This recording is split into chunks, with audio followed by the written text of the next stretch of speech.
एक ऐसी कौम जिस पर अल्लाह की रहमत का साया था। अल्लाह ने उन्हें भूख से बचाया, खौफ से महफूज रखा और दुश्मनों से निजात दी। हर मुश्किल घड़ी में अल्लाह उन्हें अपनी मदद का एहसास दिलाता था।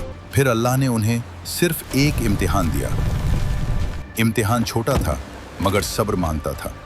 लोगों ने कहा, हम अल्लाह के हुक्म को नहीं तोड़ेंगे, बस जरा सा घुमा फिराकर अपना फायदा निकाल लेंगे।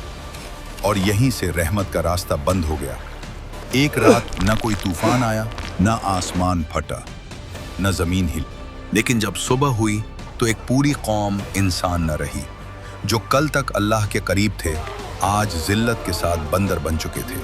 ये वाकया अस्हाब सब्बत का है, सिर्फ तारीख नहीं, ये आज के इंसान के लिए एक खुला हुआ आईना है।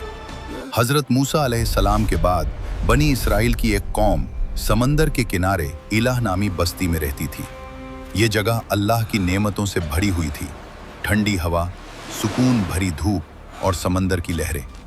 ये लोग अल्लाह को जानते थे, उसके अहकाम को मानते थे, मगर दिलों में एक पुरानी आदत बाकी थी।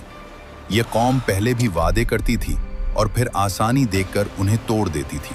वो कहते थे, एक छोटी सी गलती से क्या हो जाएगा, बाद में तौबा कर लेंगे। एक छोटी सी गलती से क्या हो जाएगा, बाद में तौबा कर लेंगे। हम अल्लाह के चुने हुए लोग हैं, हम पर पाबंदी क्यों?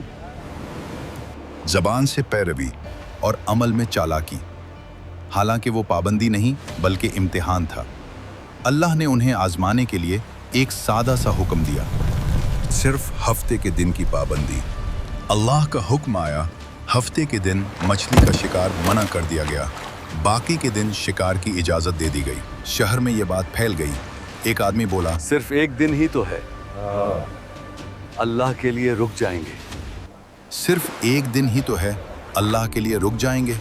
दूसरा हंसकर बोला, देखेंगे। फिर इम्तिहान ने अपना रंग दिखाया। जिस दिन शिकार मना था उसी दिन समंदर मछलियों से भर गया। बड़ी बड़ी ताज़ा मछलियां जैसे खुद कह रही हूं, हमें पकड़ लो। ये पहले कभी नहीं हुआ था। ये अल्लाह का इम्तिहान था। रात को घरों में सुकून खत्म हो गया। छोटी बातों पर झगड़े होने लगे। रिस्क की कमी ने दिलों को कमजोर कर दिया। उसी वक्त शैतान ने दिलों में बात डाली। कहा, हुक्म तो सिर्फ एक दिन का है, रास्ता बदल लो, कानून न तोड़ो, बस घुमाकर काम निकाल लो। लोग एक दूसरे की तरफ देखने लगे और उनके चेहरों पर चालाकी भरी मुस्कुराहट आ गई। एक आदमी बोला, ऐसा करते हैं कि हफ्ते के दिन मछलियां खुद जाल में आ जाएं। कि हफ्ते के दिन मछलियां खुद जाल में आ जाएं। दूसरा फौरन बोला, नाली बना देते हैं, गड्ढे खोद देते हैं, मछलियां खुद फंस जाएंगी। इतवार को निकाल लेंगे। यूं समंदर के किनारे जाल बिछाए गए, नालियों का रास्ता बनाया गया और हुक्म को घुमा दिया गया। नेक लोगों ने कहा, अल्लाह सब कुछ देख रहा है, हम समझदार हैं। हम नाफरमान नहीं, हम समझदार हैं। वो ये भूल गए कि अल्लाह के सामने चालाकी कभी नहीं चलती। गुनाह में डूबे लोग मछलियां उठाए घूमते और खुश होते रहे। एक बुजुर्ग ने आवाज दी, ये गलत है, ये तुम्हें बर्बाद कर देगा। मगर वो हंस देते। यूं शहर 3 हिस्सों में बट गया। एक वो जो गुनाह करते रहे, दूसरे वो जो रोकते रहे, तीसरे वो जो खामोश तमाशाई बने रहे। खामोश लोग कहते थे, हम देखेंगे अल्लाह किसके साथ है। हम देखेंगे अल्लाह किसके साथ है। फिर वो रात आई जब समझाने का वक्त खत्म हो गया। शहर की गलियां खामोश थी, सिर्फ समंदर की आवाज थी। गुनाहगार लोग सो गए और खामोशी में एक आवाज आई, बंदर बन जाओ। चेहरे बिगड़ने लगे, जिस्म बदलने लगे, इंसानी शक्ल मिट गई। लोग चीखे, हम इंसान नहीं रहे। मगर कोई मदद को ना आया।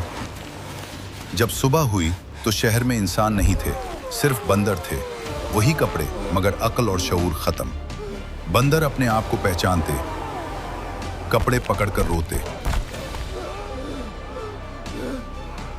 रिवायत में आता है कि यह अजाब इतना सख्त था कि 3 दिन में सब खत्म हो गए। न खाना न पानी, बस जिल्लत और पछतावा। याद रखो, उनका गुनाह मछली पकड़ना नहीं था, बल्कि अल्लाह के कानून के साथ चालाकी करना था। आज भी हम कहते हैं, सूद मुनाफा है, रिश्वत तोहफा है और झूठ होशियारी है। लेकिन याद रखो, अल्लाह लफ्ज़ नहीं, नीयत देखता है। सवाल यह है, क्या हम भी इसी रास्ते पर तो नहीं?